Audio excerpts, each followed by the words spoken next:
Battle through the heavens के official episode में आपका स्वागत है। पिछले एपिसोड में हमने देखा था फॉल्कन स्टार पवेलियन में हॉल ऑफ सोल का डेप्यूटी हेड आ गया था। आने के बाद वो शेयन को धमकी देता है और फिर उसके फादर को लेकर उसे ब्लैकमेल करता है। यहाँ पर उसके आने से ये साबित हो जाता है कि हॉल ऑफ सोल को फॉल्कन स्टार पवेलियन की सारी बातें पता है और वार अब बहुत जल्दी होने वाली है। इसीलिए फिर यालॉस, शेयन, मेडुसा बैठकर बातें करते हैं, जहां आज से 6 महीनों के बाद प्यूरिफाइंग डिमोनिक लोटस फ्लेम इस वर्ल्ड में अपेयर होने वाला है। तो यालॉस शेयन को एक पिल के बारे में बताते हैं जिससे वो हेवनली फ्लेम को कमजोर कर सकता है। मेडिसा को भी बांसेंग क्लास में ब्रेक थ्रू कराने के लिए एक तरीका बताते हैं और इन दोनों के लिए ही इन लोगों को 9 सिरिन स्प्रिंग के पास जाना होगा। डिसाइड करते हैं ये लोग स्प्रिंग की ओर निकलते हैं। अब आगे तो ये एपिसोड स्टार्ट होती है और हम लोगों को शेयन के ग्रुप को दिखाया जाता है। यहाँ पर किनलिन पूरे ग्रुप को लीड कर रही है एज किनलिन इस 9 Sirin deep ground Python tribe के एरिया में पहले भी आ चुकी है। जब वो शेयन को ढूंढते ढूंढते पहली बार सेंटर प्लेन आई थी, इसको यहाँ का सारा रास्ता पता था, इसीलिए सभी लोग इसे फॉलो कर रहे हैं। जहाँ किनलिन बता रही है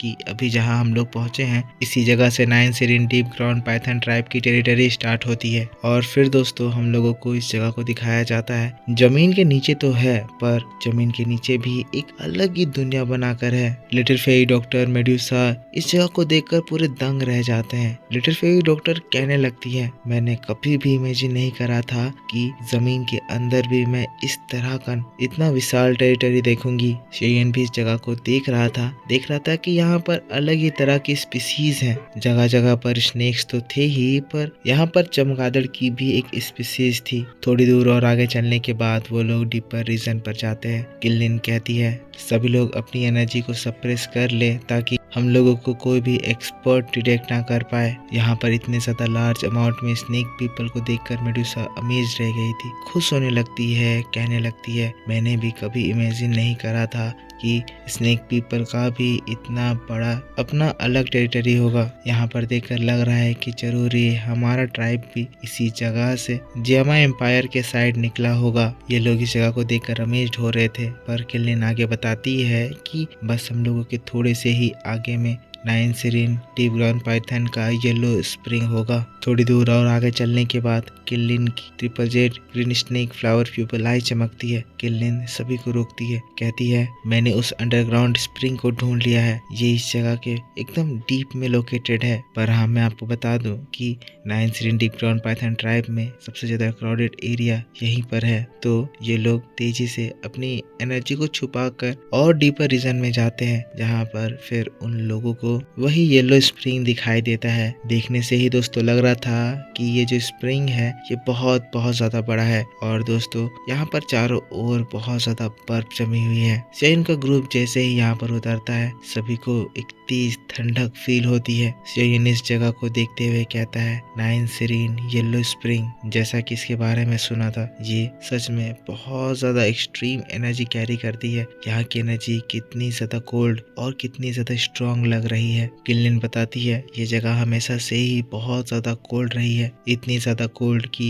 इस ठंडे टेम्परेचर की वजह से even 9 Sirin deep ground Python tribe के लोग भी ज्यादा समय तक इस जगह पर नहीं रह पाते हैं। इसी वजह से जब हम लोग यहाँ पर आए हैं तो हम लोग देख सकते हैं कि इस जगह पर कोई भी गार्ड्स नहीं है, जबकि ये जगह 9 Sirin deep ground Python tribe के लिए कितनी ज्यादा इम्पोर्टेंट जगह है। सभी लोग इस जगह को देख रहे थे। इसके बाद फिर शेयन मेडुसा की ओर मुड़ता है, कहता है कैलिन मैं पहले जाता हूँ, मैं इस येलो स्प्रिंग के बॉटम में जाकर उस येलो स्प्रिंग क्रिस्टल को एक्वायर करता हूँ, जिसके बाद फिर तुम इस स्प्रिंग में एंटर करना और यहाँ की एनर्जी एब्जॉर्ब करना। मैं एक बार निकल जाता हूँ, फिर मैं तुम्हें इस जगह पर प्रोटेक्ट करूंगा, लेकिन तब तक तुम सभी लोग यहाँ पे से चली जाओ, कहीं पर छुप जाओ। सभी लोग हाँ में सिर हिलाते हैं। जिसके बाद फिर शेयन अपने हेवनली फ्लेम को एक्टिवेट करता है। क्योंकि यहाँ की टेम्परेचर ज्यादा थी इसीलिए शेयन अपने हेवनली फ्लेम को अपने बॉडी में कवर कर लेता है और फिर इस ठंडे लेक में कूद पड़ता है। शेयन तेजी से इस लेक में अंदर जाता ही जा रहा था,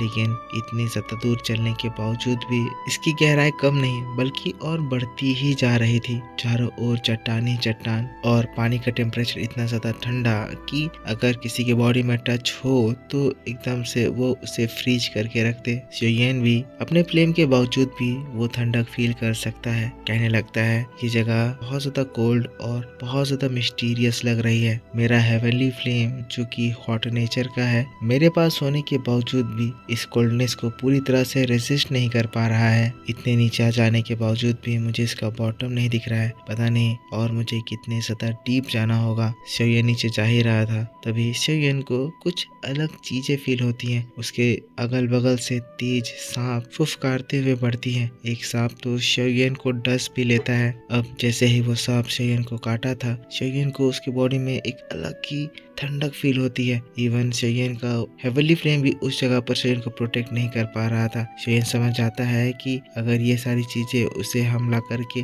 काटी तो शेयन इस जगह पर मारा जा सकता है, क्योंकि उसके हेवनली फ्लेम के इफेक्ट को ये सांप खत्म कर देती है। शेयन कहता है मैं इस जगह पर ज्यादा देर तक नहीं रुक सकता हूँ, जगह खतरनाक है, मुझे जल्दी जल्दी करना होगा। कहते हुए अपनी स्पीड को बहुत ज्यादा बढ़ा देता है और फिर तेजी से नीचे की ओर जाने लगता है। पर दोस्तों जितना डीप ये जा रहा है हम देखते हैं उसके पीछे उतने ही ज्यादा सांप लग जाते हैं। सांप की अमाउंट ज्यादा बढ़ती है तो शेयन को भी कोल्डनेस ज्यादा फील होने लगती है। कहने लगता है जितने डीपर मैं जा रहा हूँ मैं महसूस कर सकता हूँ कि मेरी फाइटिंग स्पिरिट इससे अफेक्ट हो रही है। मतलब ये लिक्विड मेरे फाइटिंग स्पिरिट को कमजोर कर रही है। अगर ऐसा ही चलता रहा मुझे बॉटम नहीं मिला तो कुछ देर में मुझे यहाँ से बाहर निकलना होगा। शेयन के दिमाग में ये सारे थॉट्स चल रहे थे, लेकिन तभी अचानक से शेयन रुक जाता है। उसे एक डरावनी फीलिंग फील होती है। शेयन रुकता है, अपने चारों ओर देखता है तो उससे कुछ भी दिखाई नहीं देता है। पर हम लोग एज अ व्यूअर देख पाते हैं कि बहुत सारे बीस्ट इसे टारगेट कर चुके हैं। अब शेयन अपने स्टिंग से फायर से एक और हमला करता है तो सच में दोस्तों उस जगह पर वो छुपे हुए स्नेक दिखाई देते हैं। एक स्नेक आता है फिर से शेयन को काटता है। शेयन को एक बहुत ही ज्यादा चिल एनर्जी फील होती है। शेयन फायर से हमला करता है तो देखता है उस जगह पर उसी तरह के हंड्रेड्स ऑफ स्नेक शेयन को काटने के लिए आ रहे हैं। शेयन समझ जाता है कि इतने सारे स्नेक से लड़ने में उसका बहुत ज्यादा समय जाएगा और दौकी जाएगी, जिससे वो यहीं पर फंस के रह जाएगा। इसीलिए तुरंत ही वो प्लान बनाकर वहां से भागता है। पर दोस्तों इन स्नेक्स का नंबर इतना ज्यादा था और इनकी स्पीड यहाँ पर इतनी ज्यादा थी कि शेयन दाओशिंग लेवल पर है तब भी वो शेयन को कैचअप कर ले रही थी। शेयन इनके ऊपर हमला करता है, कुछ को मारता है पर कोई फायदा ही नहीं था, क्योंकि दूसरे स्नेक्स फिर से उसे रिप्लेस कर देते हैं। अब शेयन जो इनके ऊपर अटैक कर रहा था थोड़ी देर में हम देखते हैं स्नेक इससे और ज्यादा अग्रेसिव हो जाते हैं, एक बड़ा झुंड बनाते हैं और एक साथ शेयन के ऊपर हमला करते हैं ताकि शेयन के अटैक से भी उनको कुछ ना हो और दूसरे स्नेक शेयन को काट ही लें। पर शेयन भी ये समझ आता है और अगले ही पल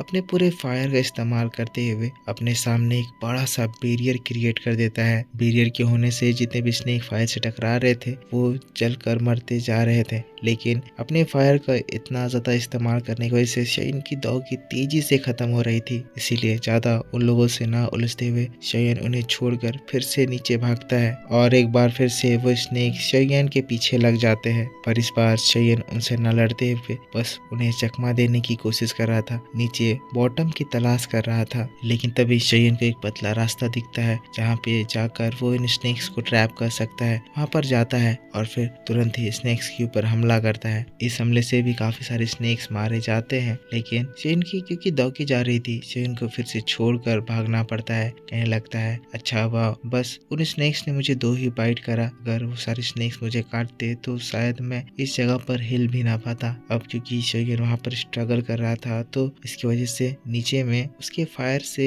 बुलबुले उठने लगते हैं जो कि ऊपर मेडुसा और उसके दोस्तों को भी दिखाई देते हैं। मेडुसा तब इस येलो स्प्रिंग के पास जाती है, इसके येलो वाटर को देखती है, कहती है क्या ये वाटर सच में मुझे हेवन सोलिंग 9 कलर्ड पाइथन में ट्रांसफॉर्म होने में मदद कर सकता है। फिर इस वाटर को टच करती है, पर जैसे ही करती है उसका एक उंगली एकदम से जमने लगता है। तुरंत ही मेडुसा पीछे हटती है, अमेज होते हुए कहती है शेयन इतने ज्यादा ठंडे पानी में अंदर चला गया, ये पानी कितना ज्यादा ठंडा है, ये कुछ मिली सेकेंड में ही मेरे शरीर को जमाने की ताकत रखता है। पर क्योंकि शेयन इस ठंडे पानी से हार नहीं माना तो मैं भी पीछे नहीं हटूंगी, मैं भी अपनी पूरी कोशिश करूंगी। लेकिन दोस्तों तभी कुछ और लोगों की वहां पर आवाज आती है। ये आवाज थी 9 सिरेंटी ब्राउन पाइथन ट्राइब की मेंबर्स की, जो कि शायद इन तीनों को देख लिए थे। कहने लगते हैं हमारे ट्राइब में कुछ अनजाने लोग आ गए हैं, जल्दी से सभी को इन्फॉर्म कर दो। कहते हुए वो लोग वहाँ से भाग जाते हैं। ये बात सुनकर तो मेडुसा, लिटिल फेरी डॉक्टर, किनलिन घबरा जाते हैं एज शेयन यहाँ पर नहीं है, और क्योंकि